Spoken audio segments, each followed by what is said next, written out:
Happy Friday, everybody. A nice turnaround, and not surprisingly, in the most beaten-up sectors. Let's just take a look at the sectors quickly here. Emerging markets, tough week. They're bouncing nicely. Consumer discretionary is bouncing nicely. Communication services also up. Consumer staples, not surprisingly, there's your value play. They're going back more into the growth sectors here. That's lagging. Banks, we got the earnings in. The bottom line is good enough.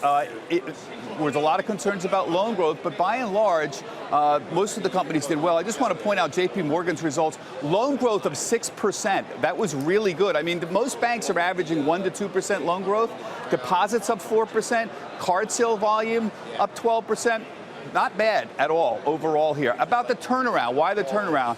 Look, the most obvious answer is the correct one here, and that's because we've had drastically oversold conditions in the last couple of weeks, and I think that's the main thing that's powering the turnaround right now. We also had some movement, potential movement on the Trump-Xi meeting, potentially. There was some comments about that as well. Put up that full screen.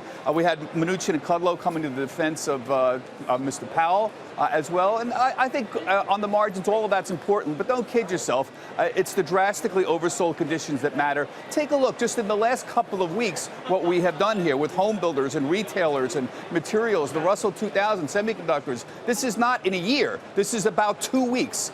This is an awful lot of damage to do to the market, considering we've got a very strong economy. A couple of encouraging things. I've been telling everybody, you want to watch the VIX curve.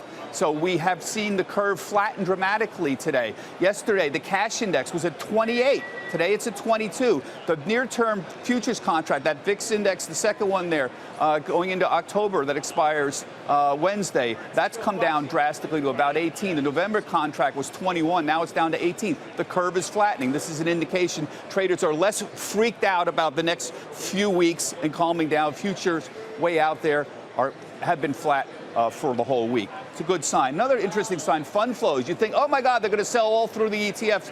No. In fact, there were modest inflows into ETFs on the domestic side. On the non-domestic side, insignificant outflows on domestic equities. Taxable bond funds, particularly high yield, did have some outflows this week. That's not surprising.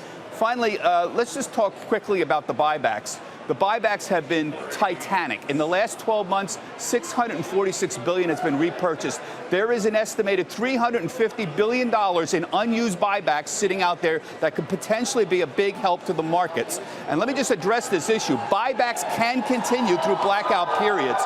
There are rules that allow companies to continue to buy back stock through the blackout. These are called 10b5-1 plans. They provide safe harbors as long as companies announce that they can do a regular program on a pre-announced basis. The important thing is they can continue. Take a look at the tradertalk.cnbc.com today, and you'll see I document Apple and JP Morgan actively buying during their blackout period. It's true they dip a little bit, about 30% in the weeks before the earnings are announced, but you can buy in a blackout period. That's a little old chestnut, and we are strong today, Carl. 338 points up in the Dow. Back to you.